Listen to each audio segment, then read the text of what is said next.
मैं प्रोफेसर सविन सिंह आज walker circulation, दक्षिणी दोलन, एल निनो दक्षिणी दोलन परिघटना पर चर्चा करूंगा।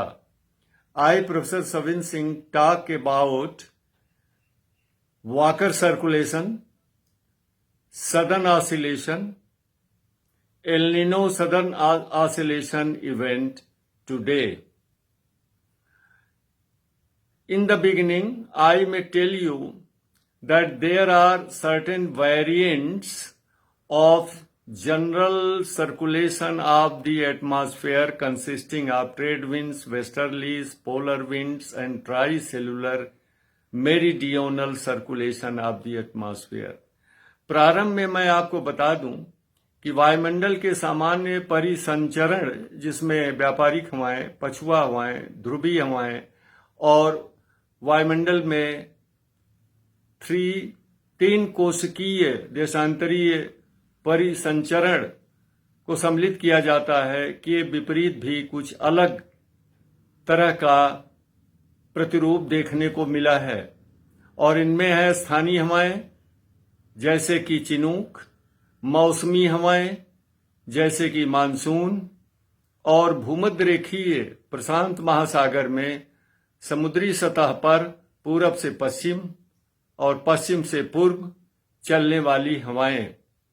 There are certain variants of the general atmospheric circulation of air, and these variants are local winds like Chinook, seasonal winds like monsoon, and east-west and west-east circulation of air on the surface of equatorial Pacific Ocean.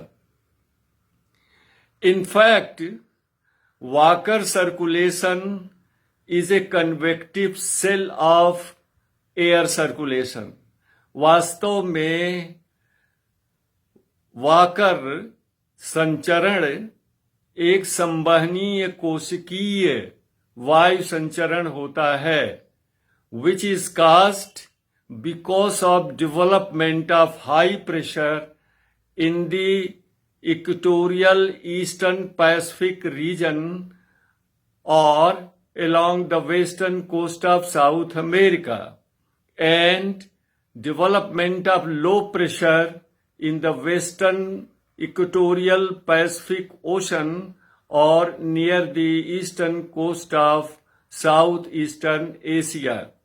यह जो walker परिसंचरण है वह भूमध्य रेखीय प्रशांत महासागर के पूर्वी क्षेत्र पर अर्थात दक्षिणी अमेरिका के पश्चिमी तट पर उच्च वायुदाब और पश्चिमी भूमध्य रेखीय प्रशांत महासागर के तट अर्थात दक्षिणी पूर्वी एशिया के पूर्वी तट पर निम्न वायुदाब के कारण होता है। जो उच्च वायुदाब का निर्माण होता है वो हवा के ऊपर से नीचे बैठने के कारण है। The high pressure in the eastern equatorial Pacific ocean is developed because of descent of air from above. और भूमध्य रेखीय पश्चिमी प्रशांत महासागर के तटीय क्षेत्र में जो निम्न वायुदाब बनता है हवा के गर्म होकर के ऊपर उठने के कारण होता है। And low pressure develops in the western equatorial Pacific ocean because of ascent of the rise of the air due to warming impact, and therefore there is a pressure gradient from eastern Pacific coast to the western Pacific coast. इस तरह भूमध्य रेखीय क्षेत्र में पूर्वी प्रशांत महासागरीय तट से पश्चिमी प्रशांत महासागरीय तट की ओर दाब प्रवणता विकसित हो जाती है, जिस कारण ये व्यापारिक हवाएं पूरब से पश्चिम चलने लगती हैं। And therefore trade winds start blowing from east to west. वायुमंडल के ऊपरी भाग में इसके विपरीत स्थिति होती है। पश्चिमी प्रशांत महासागरीय भूमध्य रेखीय क्षेत्र में वायु गर्म होकर के ऊपर उठती है और ऊपर जाने के बाद ये पूर्व दिशा की तरफ मुड़ जाती है और ठंडी होकर के नीचे उतरती है तथा पूर्वी प्रशांत महासागर के पास भूमध्यरेखीय क्षेत्र में उच्च वायुदाब का निर्माण करती है।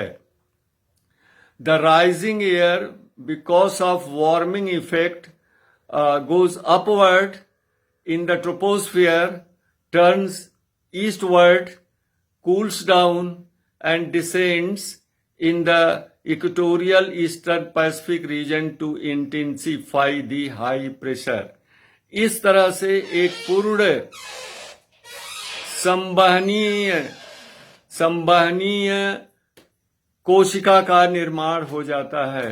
Thus, a complete convective cell of air circulation is formed.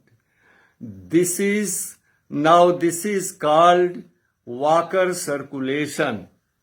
2-3 वर्षों के बाद, after every 2-3 years, this normal condition is reversed.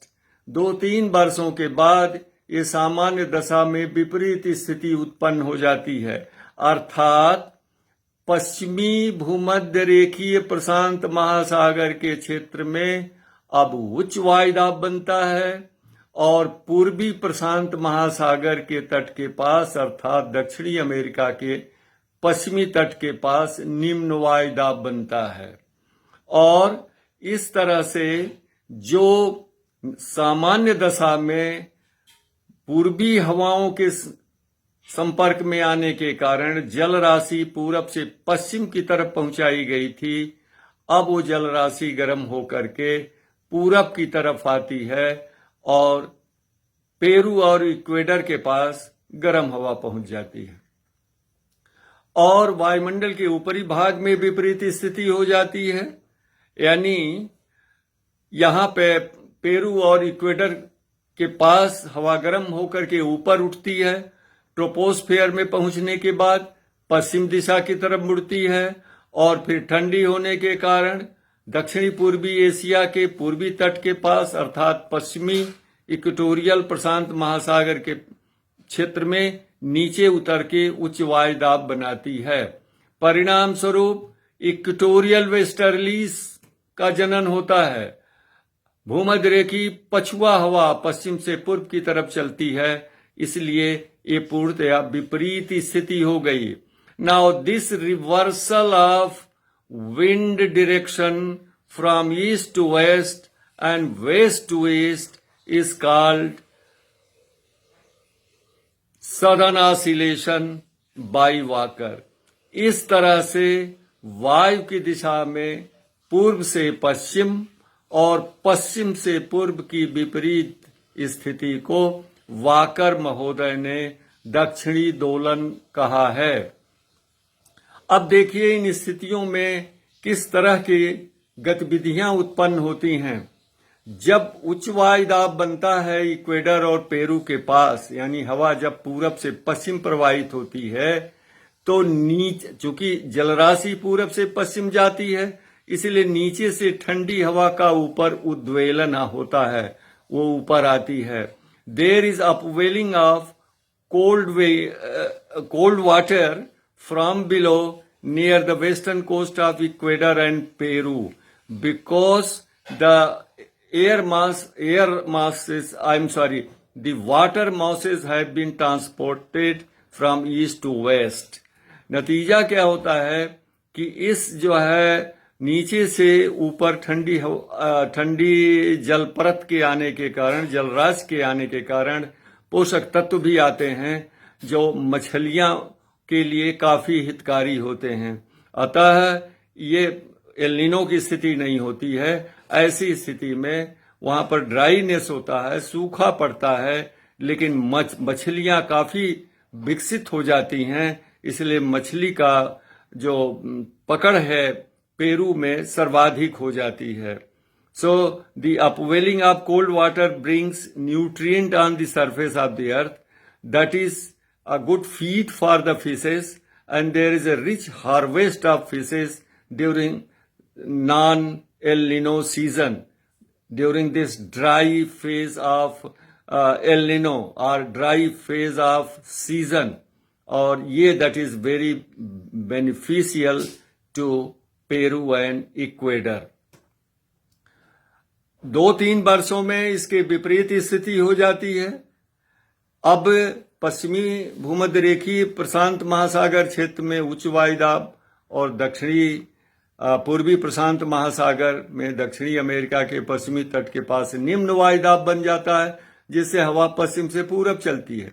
यानी warm water mass is transported from west to east near the western coast of South America, and in the troposphere there is an opposite direction of flow of wind, that is on the ground surface west to east, in the troposphere east to west।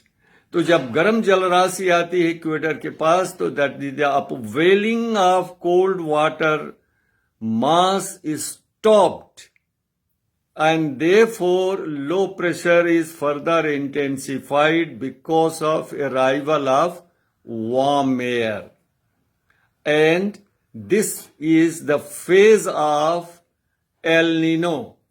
There is a copious rainfall because of rise of wind above, cooling of wind, condensation and precipitation.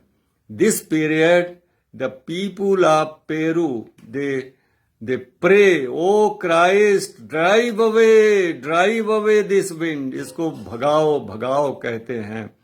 इस तरह से यह जो दक्षिणी दोलन के साथ El Nino का संबंध होता है दोनों का, इसको हम दक्षिणी दोलन एल निनो परिघटना कहते हैं, या एल निनो दक्षिणी दोलन परिघटना कहते हैं। This complete, you can say, set of wind circulation and pressure distribution is called El Nino Southern event। El Nino अभी यहाँ पूर्ण नहीं होती है। एल निनो पर तो हमको एक अलग से लेक्चर देना पड़ेगा। आज बस इतना ही। धन्यवाद। Thank you. जाओ जनाबे